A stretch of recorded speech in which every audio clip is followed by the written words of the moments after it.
인구와 면적으로 따지면 세계에서 5손가락 안에 꼽히는 우리나라의 수도 서울. 이제는 세계 어디에 내놔도 빠지지 않는 명실상부한 세계적인 도시로 발돋움하고 있습니다. 현대적인 건축물이 늘어선 서울 정동과 광화문 일대를 걷다 보면은 그 모양부터 독특한 오래된 서양 건축물을 만나볼 수가 있습니다.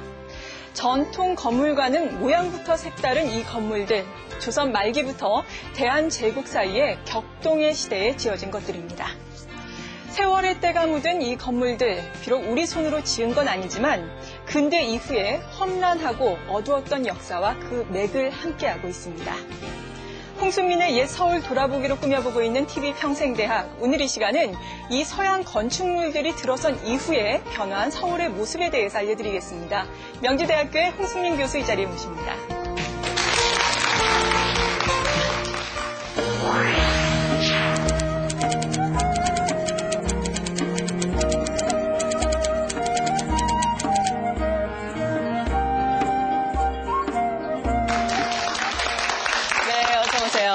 옛 서울 돌아보기 오늘이 그 3번째 시간입니다. 네. 첫 번째 시간 서울은 도성이고 그리고 두 번째 시간 서울은 왕도다로 꾸며드렸는데요. 그런데 방송을 보면서 왜 우리가 지금 이 시점에 서울을 돌아봐야 하냐라고 의구심이 생기는 분들도 계실 것 같거든요. 어떤 답변 주시겠습니까? 시간은 계속 흘러가고 역사는 진행되고 있습니다. 우리들의 사는 모든 모습은 고정되어 있는 것은 없습니다. 자꾸 바뀌어 나가는데 그 좋은 방향으로 바꿔나가기 위해서는 우리가 어떻게 여기까지 왔는가를 그 과거를 뒤돌아보는 것이 매우 필요하다고 생각합니다. 한 도시를 가꾸어서 사는 것도 마찬가지일 것입니다. 우리가 서양의 건물을 짓고 서양식으로 도시를 가꾸기는 하지만은 가장 우리다운, 한국다운, 서울다운 도시를 어떻게 꾸밀 것인가를 고민하는데 과거를 되돌아보는 것도 그게 뭐 다 해결해 주지는 않겠지만 네. 중요한 한 단서를 찾을 수 있지 않을까 그렇게 생각합니다. 네, 정말 그러기 때문에 의미가 깊은 오늘 이 시간이 될 것 같습니다. 홍순민의 옛 서울 돌아보기 오늘 이 시간은 근대화가 시작된 이후의 서울의 모습에 대해서 지금부터 자세하게 들려드리겠습니다. 그 원형, 우리가 어떤 문화유산, 문화재 이런 것들을 다루다 보면 원형을 찾는 일을 작업을 하지 않을 수 없게 됩니다. 그런데 가만히 살다 보면 원형이 무언가, 경복궁의 원형이 무언가, 숭례문의 원형이 무언가 그렇게 할 때 굉장히 쉽지 않습니다. 자꾸 바뀌어 나가기 때문에 한 번 만든 원형이 계속 500년, 100년, 50년 이렇게 남아있으면야 걱정이 없는데 산 사람이 사는 공간은 변하게 되어 있습니다. 무덤 같은 데는 안 변합니다. 잘 안 변하기 때문에 오히려 무덤이 이제 문화유산으로서 갖는 가치가 또 따로 있지만 궁궐, 도시 이런 거에서 원형이라는 것이 과연 무언가 쉽지 않은 과제를 우리에게 던져주고 있다고 생각을 합니다. 그런데 저는 어떻게 정리하냐면 건물 그 자체, 겉으로 보이는 외형, 도시 그 자체만을 다루는 것은 좀 문제가 있고 거기에 사는 주인, 사람들이 어떻게 바뀌어 나가는가 또 그들의 삶의 모습, 다른 말로 바꾸면 문화는 어떻게 되어 있는가를 같이 고려해 봐야 된다고 생각을 합니다. 궁궐을 예를 들면은 임금님이 사라진 뒤에 왕조 사회가 끝나고 식민지 시대가 되고 그랬을 때에는 궁궐도 이미 원형을 잃어버릴 수밖에 없습니다.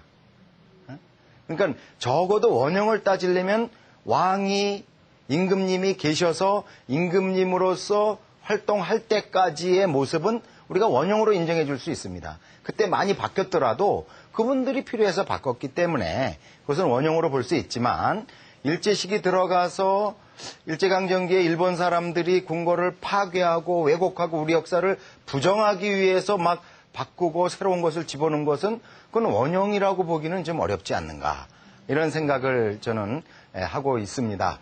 그래서 우리 근대화라는 것은 전통적이라고 말하면 전근대 1876년 개항서부터를 보통 우리 역사에서 근대로 보는데요.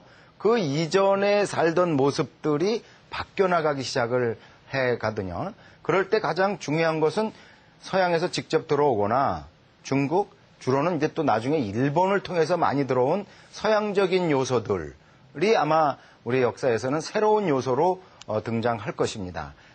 근대는 전통적인 것은 아니지만 우리의 삶의 한 단계로서 우리가 부정할 수 없는 것이죠. 우리가 뭐 오늘날 다 서양 이 양복을 입고 뭐 서양적인 것을 많이 수용해서 살지만 우리가 서양 사람이 된 것은 아니고 우리 한국 문화를 서양 문화라고 하지는 않거든요. 영향을 많이 받았지만 우리 것으로 만들어서 살아야 되겠죠. 자, 그런 의미에서 전통적인 것들이, 전통적인 서울이 어떻게 새롭게 바뀌어 나가는가.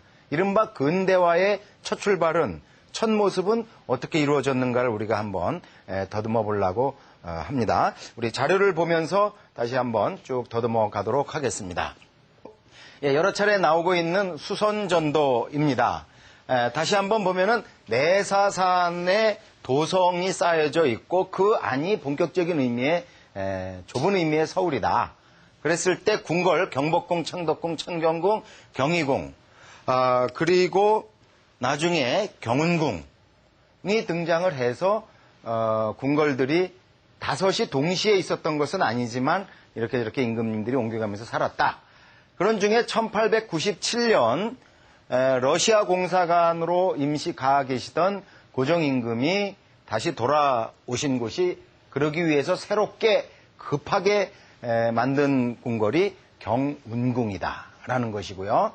그 고종임금이 10년 만에 1897년 칭제권원을 하고 대한제국을 선포하고 광무라는 연호를 쓴 지 10년 만인 1907년에 일본의 압박에 의해서 본인의 그 자의에 의하지 않고 타의에 의해서 황제 자리를 내놓고 물러나고 그 다음 아들인 순종이 황제가 되었지만은 일본이 고종하고 분리시키기 위해서 창덕궁으로 순종을 옮겨가게 하고 태상왕 고종은 그대로 그 궁궐에 남게 머물러 있게 둘을 갈라놓으면서 그 궁궐의 이름도 이제는 궁궐이 아니기 때문에 현 임금님이 사시는 곳이 아니기 때문에 이름을 바꿔서 경운궁이라고 했습니다. 경운궁이라는 명칭은 궁궐 명칭이 아니다. 이렇게 뭐 명확히 말씀드릴 수 있겠습니다. 하여튼 이 경운궁이 있는 이곳, 이 일대를 서울에서 서쪽, 이 도성 안 중에서는 서쪽으로 치우쳐 있는 돈의문, 서대문인 돈의문과 서소문인 소의문, 그리고 남대문인 숭례문, 요 안에